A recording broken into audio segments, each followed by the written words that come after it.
Eksekusi rumah milik salah satu ketua umum partai di Jakarta diwarnai kericuhan.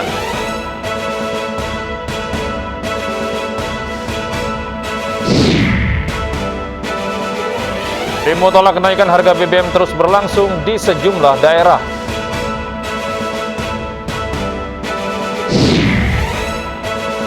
Kebakaran hutan di Prancis menghanguskan lebih dari 1.000 hektar lahan.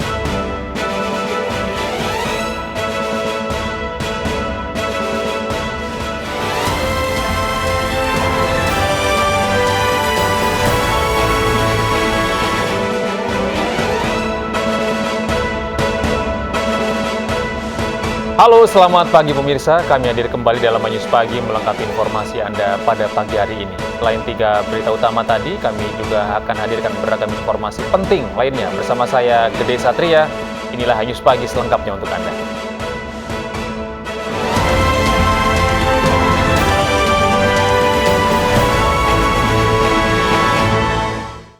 Kita awali informasi pagi ini dari ibu kota pemirsa. Kericuhan terjadi saat jurusita Pengadilan Negeri Jakarta Selatan mengeksekusi salah satu rumah warga di Jakarta.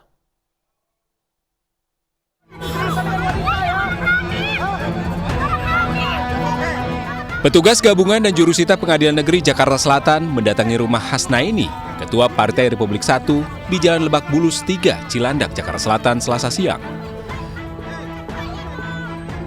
Pembacaan eksekusi oleh jurusita pengadilan langsung mendapatkan perlawanan dari penghuni rumah hingga kericuhan pun tak terhindarkan. Pihak penghuni rumah berusaha mempertahankan barang miliknya dan menahan mobil di gerbang. Beruntung kericuhan tak berlangsung lama, petugas di lokasi langsung menenangkan para penghuni rumah.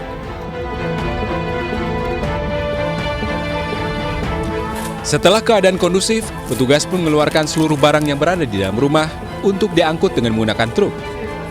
Sementara itu di lokasi terpisah, pemilik rumah yang mengetahui kasus tersebut mengaku terkejut lantaran tidak ada pemberitahuan sebelumnya. Saya tidak pernah dipanggil sidang oleh PN Selatan. Tiba-tiba mereka sudah eksekusi rumah saya. Satu kali saya dipanggil, terus disuruh dengan Ketua PN Selatan mengatakan kita harus mediasi dulu sebab AJB ini adalah AJB gantung, terus dijadikan objek jual beli sama mereka, dan kasus ini masih berjalan di Bareskrim dari tahun 2016 sampai hari ini. Sengketa tersebut sebelumnya sudah berjalan sejak tahun 2016. Di mana objek rumah tersebut dijadikan akta jual beli ke pengadilan dengan sebuah perusahaan terkait adanya hutang piutang. Dari Jakarta, Helmi Sajangbati melaporkan. Pertandingan sepak bola antar pelajar di Situbondo, Jawa Timur berakhir ricuh. Sejumlah supporter turun ke lapangan karena tidak terima dengan keputusan wasit yang dianggap tidak adil.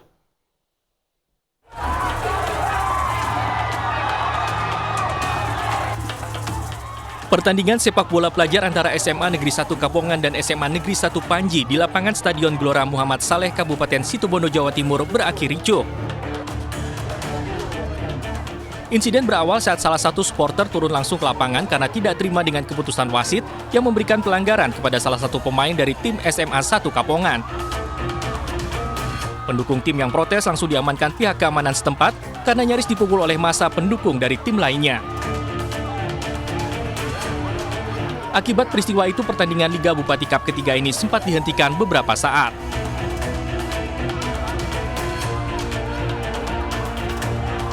Berawal dari sebuah pelanggaran yang dilakukan salah satu tim dan keputusan wasit memberikan pelanggaran itu sudah benar.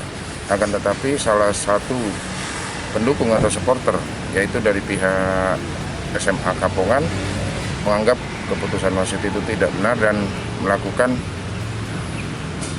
masuk ke dalam stadion. Pertandingan bola antar pelajar ini akan tetap dilaksanakan. Meski demikian, pihak panitia akan melarang masuknya supporter ke dalam lapangan agar keributan tidak terulang kembali. Dari Situbondo, Jawa Timur, Rizky Amirul, iNews melaporkan. Pemirsa, 2 pemuda di Tasikmalaya, Jawa Barat tega memutilasi monyet dan lutung Ironisnya, aksi keji pada binatang dilindungi itu dilakukan demi konten di media sosial.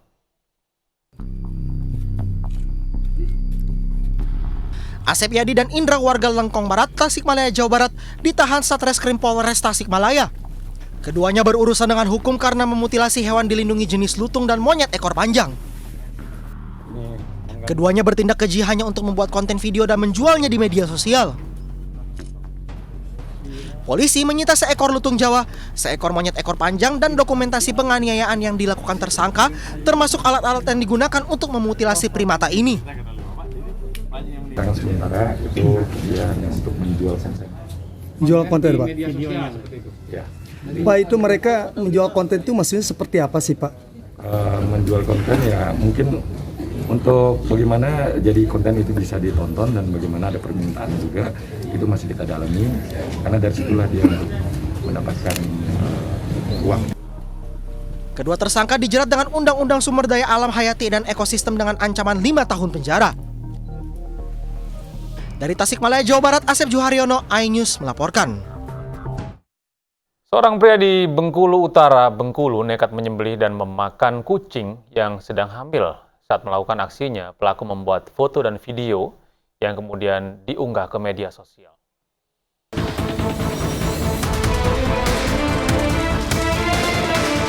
Aksi seorang pemuda warga Bengkulu Utara, Bengkulu menghebohkan jagat maya. Aksi sadisnya menyembelih seekor kucing hingga memasak dagingnya ini viral setelah dibagikan di sejumlah akun media sosial miliknya.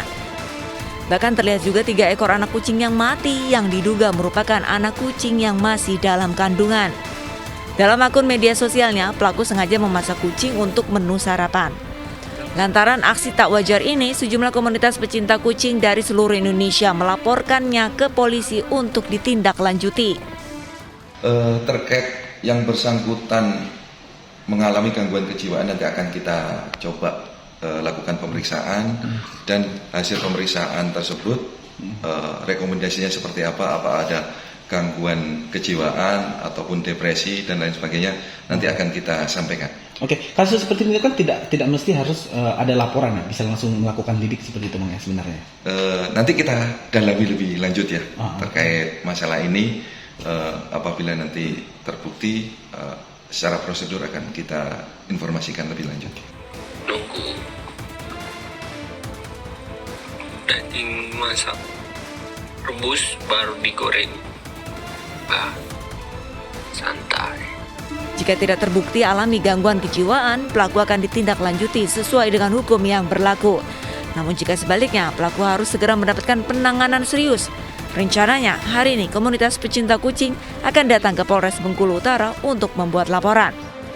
Dari Bengkulu Utara, Bengkulu, Ismail Yugo, iNews melaporkan. Sementara itu, seorang warga Karangtengah, Tangerang, Banten membunuh istrinya karena dibakar api cemburu. Pelaku kesal karena istrinya tidak pulang selama 3 hari.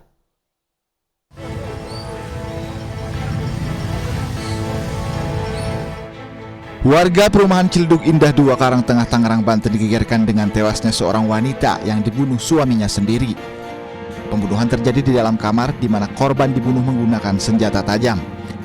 Pelaku kesal dan cemburu pada istrinya yang bekerja sebagai sales kabel fiber optik karena 3 hari tidak pulang ke rumah. Usai melakukan aksinya, pelaku langsung menyerahkan diri ke polisi.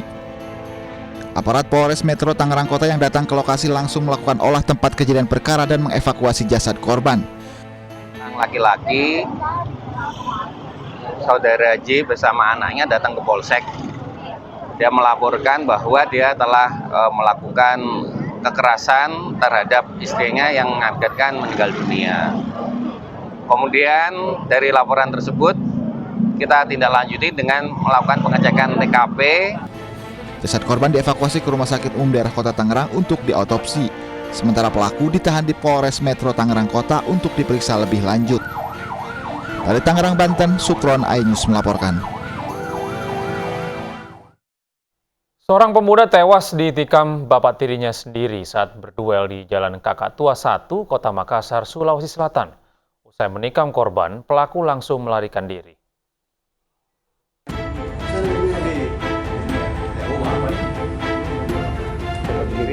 Aksi perkelahian antara bapak dan anak tirinya ini terjadi di Jalan Kakak Tua 1, Kecamatan Mamajang, Kota Makassar, Sulawesi Selatan.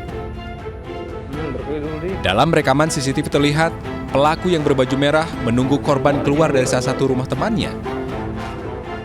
Begitu melihat korban keluar, pelaku langsung memukul hingga perkelahian pun tak terhindarkan. Sejumlah warga berusaha melerai aksi perkelahian tersebut, namun korban yang tersulut emosi terus mengejar pelaku. Setelah sempat terlibat duel, pelaku kemudian mencabut pisau dan langsung menikam dada korban hingga terjatuh. Meski sempat mendapatkan pertolongan, namun korban meninggal dunia dalam perjalanan ke rumah sakit Labuang Baji, Makassar. Usai menikam korban, pelaku langsung melarikan diri. Menurut keluarga korban, pelaku sempat cekcok dengan istrinya lantaran kehadirannya tidak disukai seluruh saudara korban. Kalau korban di sini memang di sini bergaul itu korban iya, kan ada teman-temannya di sini. Didatangi Pak? Didatangi sama bapak tirinya. Iya. Ini korban meninggal di mana Pak? Di sini atau di mana? Meninggal di rumah sakit. Iya. Kabarnya ditikam di daerah mana Pak? Bagaimana ditikam dia badannya? Bagian badannya. Iya. Sebenarnya persoalan keluarga di mana sebenarnya itu dari bapak tiri sama ibu tiri, sehingga si bapak tiri ini mendatangi anaknya itu untuk melihat. Ketemulah sama si anak tirinya ini, si Dandi namanya ya, si Dandi, sehingga ada percecokan komunikasi mungkin tidak diterima oleh bapaknya ini yang sekarang sementara kita kejar. Adapun motif penikaman masih dalam penyelidikan polisi dan hingga kini pelaku masih dalam pengejaran aparat kepolisian Polsek Mamajang. Dari Makassar, Sulawesi Selatan, Yoel Yoswin melaporkan. Pemirsa, seorang pemuda di Bantaeng, Sulawesi Selatan tega memutilasi kekasihnya gara-gara cemburu dan ditolak berhubungan intim. Pelaku memutilasi pacarnya di pinggir sungai Biangloe dekat permandian Ere Merasa, Bantaeng, Sulawesi Selatan.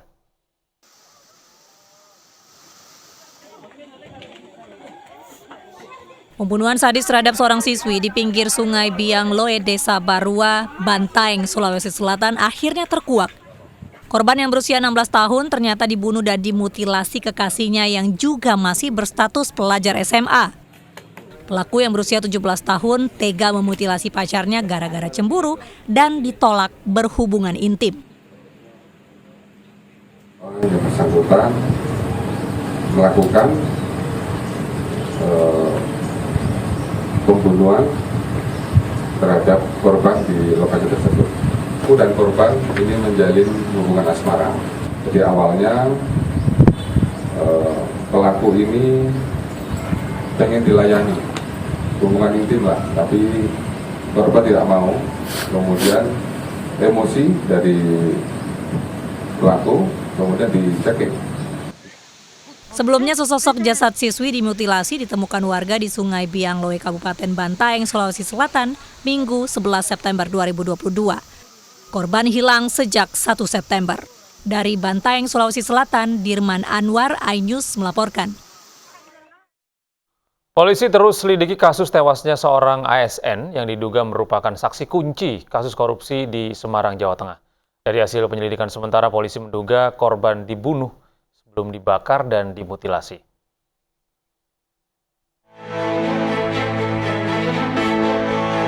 Teka-teki jasad ASN Bapenda Semarang yang ditemukan di kawasan pantai Marina Semarang hingga kini belum terungkap. Polda Jawa Tengah telah mengambil sampel DNA keluarga korban untuk dicocokkan dengan jasad yang ditemukan. Tes DNA ini dilakukan untuk memastikan identitas jenazah. Pasalnya jasad korban ditemukan dalam kondisi terbakar 100% dan tanpa kepala. Sebelumnya polisi telah memeriksa 10 orang saksi dan memeriksa sejumlah kamera pengawas di jalur menuju lokasi penemuan jasad. Dari hasil penyelidikan sementara, polisi menduga korban dibunuh sebelum akhirnya dibakar. Kemudian kami juga sedang melakukan pendalaman terhadap alat bukti, yaitu berupa CCTV yang ada di beberapa tempat yang mengarah pada TKP. Kemudian yang ketiga, saat ini kita juga masih menunggu hasil tes DNA. Apakah memang mayat yang ditemukan? Kita sampaikan bahwa yang bersangkutan diduga dibunuh dulu sebelum dibakar. Jadi hasil sementara itu kita sampaikan bahwa yang bersangkutan diduga dibunuh terlebih dahulu sebelum dibakar. Diketahui ASN Bapenda Semarang Iwan Budi Prasetyo menghilang sehari sebelum jadwal pemeriksaannya sebagai saksi dalam kasus dugaan korupsi pengalihan aset pada 25 Agustus lalu. Dari Semarang, Jawa Tengah, Wisnu Wardana, iNews melaporkan. Uang puluhan juta rupiah tabungan haji habis dimakan rayap. Anyus Pagi akan segera kembali dengan informasi lengkapnya.